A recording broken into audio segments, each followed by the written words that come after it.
மட்டுமே வெளியில இருக்கிற விஷயத்தை உள்ள பேசாங்கன்னு கேட்கல. திரும்பவும் இதை குடியரசுத் தலைவர் கோரிக்கை என்று சொல்லாதீர்கள். குடியரசுத் தலைவர் வேணும்னா ஏதாவது ஒன்று ரெண்டு தான் அதில் இன்க்ளூட் பண்ண முடியும்.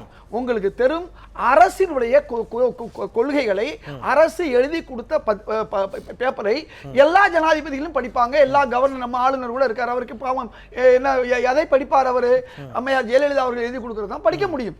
அது மாதிரி தான் நீங்க ஒன்றை புரிந்து கொள்ள வேண்டும். பாராளுமன்றத்துக்கு வெளியே எதிர்க்கட்சிகளோடு உட்கார்ந்து பேசுவதை விட்டு, எப்ப எதிர்க்கட்சியோட உட்கார்ந்து பேசுறாங்க யோசிச்சு பாருங்க. ஒரு விஷயத்தை பார்லிமெண்ட் நடக்கிறதுக்கு முன்னால அமைதியா நடத்துங்கன்னு பேசுறாங்க. இன்னொரு முறை ஒன்னு கூப்பிட்டாங்க, நம்முடைய அம்மையார் சோனியா காந்தி அவர்களையும் டாக்டர் மன்மோகன் சிங் அவர்களையும் வீட்டுக்கு கூப்பிட்டார். போனாங்க ரெண்டு பேரும், எந்த எதிரி கட்சியாக நடந்துக்கல, போய் டீ சாப்பிட்டாங்க. இந்த ஜிஎஸ்டி மசோதாவை பற்றி பேசணும்னு சொன்னாங்க.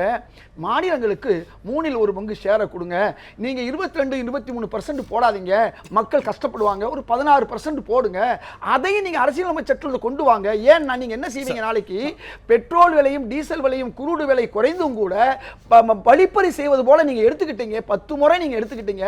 அப்படி நீங்க செஞ்சிடக்கூடாதுங்கிறதுக்காண்டி இந்த மக்களுக்கு பேசினாங்களே, அதை ஏதாவது மதித்தாரா? அதை பத்தி ஏதாவது செஞ்சாரா?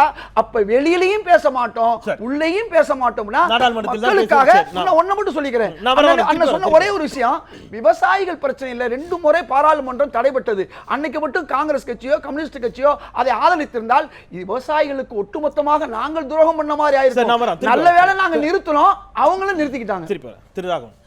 இது ஆனால் வெங்கைய நாயுடு இதை சொல்கிறார், நாங்கள் எல்லா பிரச்சனையும் ரோஹித் வெமுலா உள்ளிட்ட ஜெயின் உள்ளிட்ட எல்லா பிரச்சனைகள் குறித்தும் நாடாளுமன்றத்தில் விவாதிப்பதற்கு தயார் அப்படிங்கிறார்.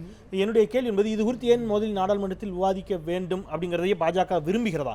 இது நாடாளுமன்றத்திற்கு வெளியில் நடக்கக்கூடிய பிரச்சனைகள், வெளியில் பேசி தீர்க்கப்பட வேண்டிய பிரச்சனைகள், அல்லது அதை அந்தந்த துறை சார்ந்த பிரச்சனைகளாக அணுகாமல் நாடாளுமன்றத்திற்குள் இதை விவாதிப்பதற்கு தயார் என்று சொல்வதன் மூலமாக இன்னப்பிற பிரச்சனைகள் இருக்கக்கூடிய விவாதத்திற்கான நேரம் அல்லது அதில் இருக்கக்கூடிய கவனத்தை திசை திருப்பதற்கான முயற்சி என்று எடுத்துக்கொள்ளலாமா? அப்படி இல்லைங்க. இது எதிர்கட்சிகள் நாடாளுமன்றத்தில் விவாதிக்கணும் அப்படின்னு சொல்லும் பொழுது இப்போ மாத்திரம் இல்லை, நாளைக்கு ரோஹித் வெமுலா பற்றி நாளைக்கு விவாதம் இருக்க போகிறது என்பது மாத்திரமல்ல, கடந்த பார்லிமெண்ட்ல கூட இவங்க பேசுகிற பிரச்சனைகள் எல்லாம் நாடாளுமன்றத்தில் விவாதிக்க தயார் தான் சொல்லிட்டு இருக்கிறோம். தயார் சொன்ன உடனே முதல்ல கேட்பாங்க, 2 நாளைக்கு தயார்னு சொன்ன உடனே, அரசு சொன்ன உடனே இவங்க தயார் இல்லாமல் வெளில போடுவாங்க.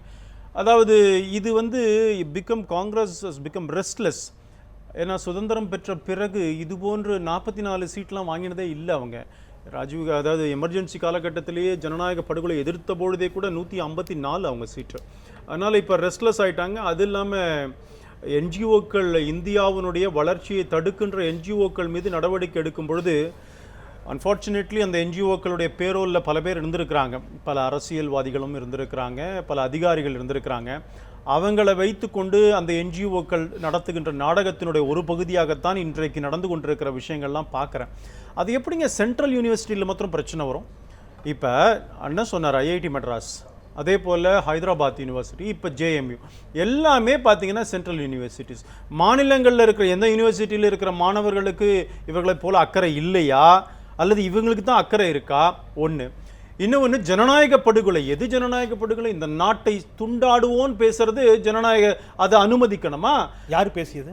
அங்க இருக்கிற மாணவர்கள் பாருங்க, யாருங்கிறது தான் அந்த ஆர்கனைஸ் பண்ணவங்க தானே சொல்லணும். நீதிமன்றத்தில் அது சார்ஜ் ஷீட் போடும்பொழுது அது நிரூபிக்க போறாங்க. நான் என்ன கேட்கிறேன், ஏன்னா குறிப்பிட கன்னியாகுமரி விவகாரத்தை பொறுத்தவரை இந்த வீடியோவை ஒளிபரப்பிய ஜிடிவி அது பகிரங்கமாக ஒத்துக்கொண்டது. இது நாங்கள் பதிவு செய்த பொழுது இந்த கோஷம் இல்லை, பாரத் என்ன சொல்றது, கோர்ட் கி ஜே சம்திங், அந்த ஹிந்தியில் அந்த வாசகம் தான் இருந்தது. நாங்கள் அதை பாரத் கோர்ட் கி ஜிந்தாபாத் என்று இருந்தது, பாகிஸ்தான் ஜிந்தாபாத் என்று மாற்றப்பட்டது என்று சொல்லி அதற்கு பொறுப்பான அந்த தயாரிப்பாளர், அந்த ப்ரொடியூசர், நியூஸ் ப்ரொடியூசர் தன்னுடைய பதவியை ராஜினாமா செய்திருக்கிறார். அவர்கள் பகிரங்கமாக ஒத்துக்கொண்டிருக்கிறார்கள். ஒன்று, இந்தியா டுடே தொலைக்காட்சியில் இது எவ்வாறு ஃபேக்காக இந்த வீடியோ திரிக்கப்பட்டது என்பதை இந்தியா டுடே ஒரு வீடியோ எடுத்து போட்டிருக்குது.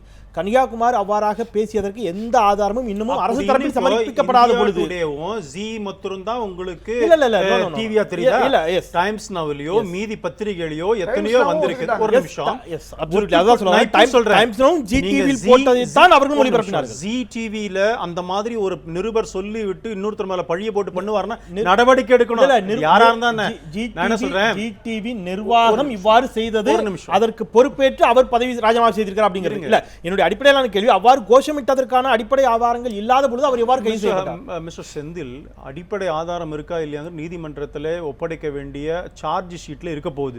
எஃப்ஐஆர்ல எல்லாத்தையும் சொல்ல மாட்டாங்க. 2 நாள் 3 அதுக்கு சார்ஜ் ஷீட் ஃபைல் பண்றதுக்கு போலீஸ்க்கு சட்டப்படி சில நாட்கள் அவங்களுக்கு இருக்கிறது, அதை செய்வாங்க.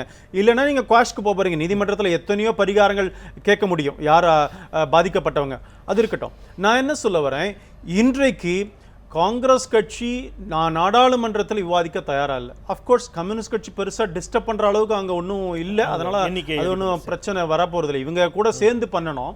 ஆனாலும் கூட கடந்த முறையும் கூட ஒரு நாடாளுமன்றத்தில் பாரத பிரதமரும் சொல்றாரு, எல்லாரும் எல்லா சப்ஜெக்டும் விவாதிக்கலாம். நாட்டுடைய பிரச்சனை தானே, வெளியில அண்ணன் சொல்ற மாதிரி வெளி உள் பிரச்சனை உள்ள பிரச்சனைங்கிறதுல நீங்க பார்லிமெண்ட்ல விவாதிக்கலாம்னா விவாதிக்கலாம்.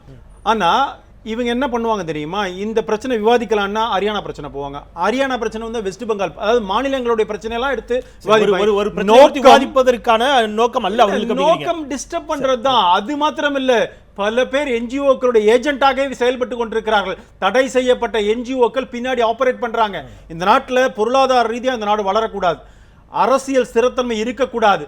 அதுக்காகவே என்ஜிஓவோட பேரோல்ல இருக்கிற தலைவர்கள்லாம் உண்டு இந்த நாட்டில். அவர்கள் இதைத்தான் செய்வார்கள், எங்களுக்கு தெரியும்.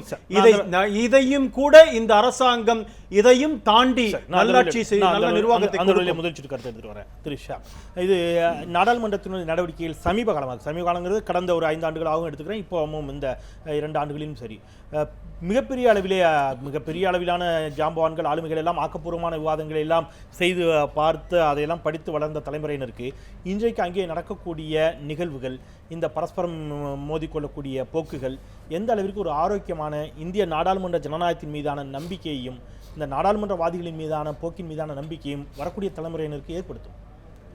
வரக்கூடிய தலைமுறையினருக்கு மிகப்பெரிய அவநம்பிக்கையை ஏற்படுத்தி கொண்டு இருக்கிறது. காரணம் என்னவென்றால், நாடாளுமன்றம் என்பது நீங்கள் கூறியது போல ஆரோக்கியமான விவாதங்களை உள்ளடக்கியதாக இருக்க வேண்டும். எவ்வளோ பெரிய பெரிய ஜாம்பவான்கள், அவ்வளோ ஆனானப்பட்ட இந்திரா காந்தியை தோற்கடித்த ஜாம்பவான்கள் பேசியிருக்கிறார்கள், லோகியா போன்றவர்கள் இருந்திருக்கிறார்கள், எவ்வளோ பேர், பசுமன் முத்துராமலிங்க தேவர் போன்றவர்கள் இருந்திருக்கிறார்கள். இப்படிப்பட்ட நிலைமையிலே இன்றைக்கு என்ன நடந்து கொண்டிருக்கிறது என்றால், மாநில சட்டசபையை விட அது மிகவும் கேவலமாக இருக்கிறது. மாநிலத்திலே ஆட்சி செய்தால் எதிர்க்கட்சி குழப்பம் செய்து வெளியே வருவது, இதே போல் மாற்றி மாற்றி நடந்து கொண்டிருக்கின்றது. இப்போ ஜனாதிபதி அவர்களின் உரையை பொறுத்த வரைக்கும் இந்த உரையிலே பாராட்டக்கூடிய அம்சங்களே இல்லை என்று நாம் சொல்லிவிட முடியாது. எந்த ஒரு கவர்னர் உரையாக இருந்தாலும் சரி, ஜனாதிபதி உரையாக இருந்தாலும் சரி, அதிலே பாராட்டக்கூடிய அம்சங்கள் இருக்கத்தான் செய்யும். குறிப்பாக பிரணாப் முகர்ஜி அவர்களின் உரையிலே அவர் கிராஸ் பார்டர் டெரரிசம் பற்றி சொல்வதெல்லாம் மிகவும் அருமையான விஷயம். வசுதேவ குடும்பகம் என்றே அவர் கூறுகிறார். Reaching out to the world, ஒரு உலகத்துக்கு நாம் கடல் வழியாகவும் ஆகாயம் வழியாகவும் உலகத்தை நாம் அடைகிறோம். எல்லோரும், அதாவது நமது யாதும் ஊரே யாவரும் கேளீர்ங்கிற அந்த தத்துவத்தை தான் அவர் சொல்கிறார். இதெல்லாம் சரிதான். ஆனால் என்னை பொறுத்த வரைக்கும், நான் ஒரு தமிழ் பத்திரிகையாளனாக இதை பார்க்கும்போது, 2005 அவ்வளவு பெரிய மழை வெள்ள பாதிப்பு மும்பை நகருக்கு நேர்ந்தது. 2006 வந்த ஜனாதிபதி உரையிலே அதற்காக வருத்தப்பட்டிருந்தார்கள். ஆனால் இங்கு இவ்வளவு பெரிய பாதிப்பு ஏற்பட்டிருக்கிறதே. பாரிஸ் நகரில் இருக்கின்ற கிளைமேட் கண்ட்ரோல் இதை பற்றியெல்லாம் பேசும்போது ஜனாதிபதி உரையிலே ஏன் நமக்கு எந்த விதமான ஒரு அனுதாபம் கூட தெரிவிக்கவில்லை, இதை பற்றி ஒரு மென்ஷன் கூட இல்லையே. பிறகு நாம் எல்லா நாடுகளோடும் நட்புறவை பேண வேண்டும் என்று சொல்கிறார்கள். ஆனால் அதே நேரத்தில் நமக்கு பக்கத்தில் இருக்கின்ற இலங்கையோடு நாம் நட்புறவை பேணுவதாக சொன்னாலும் நமது தமிழ் மீனவர்கள் அன்றாடம் செத்து பழித்துக் கொண்டிருக்கின்றார்களே, அதை பற்றி ஏன் இவர்கள் ஒன்றுமே சொல்லவில்லை? தமிழ்நாடு எப்போதுமே ஜனாதிபதி உரை கண்டுகொள்வதே இல்லையோ என்கின்ற ஒரு வருத்தம் ஒரு தமிழ் பத்திரிகையாளனாக இந்த ஜனாதிபதி வரையும் விதிவிலக்கு அல்ல அப்படிங்கிறது இருக்கிறது. நிச்சயமா அடுத்த கட்ட விவாதத்திற்குள் பயணிக்கலாம். அவர் சொன்ன கருத்திலிருந்து நான் கனகராஜிட்ட தொடங்குற ஒரு சிறிய இடைவேளைக்கு பிறகு தொடங்குகிறேன். திரு கனகராஜ், ஒரு சிறிய இடைவேளைக்கு பிறகு இதுபோன்ற விவாதங்கள் ஆக்கப்பூர்வமாக நாடாளுமன்றத்திற்குள் விவாதிப்பதற்கு தயார் என்று ஆளுங்கட்சி சொன்ன பிறகும் கூட எதிர்க்கட்சிகள் அது குறித்த விவாதத்திற்குள் மையப்புள்ளியாக நின்று விவாதிக்க தயங்குகின்றன. அவர்களுடைய நோக்கம் குழப்பம் ஏற்படுத்துவது மட்டுமே என்கிறார் KT ராகவன். அது மட்டும்தான் நோக்கமா? பேசலாம் சிறிய இடைவேளைக்கு பிறகு.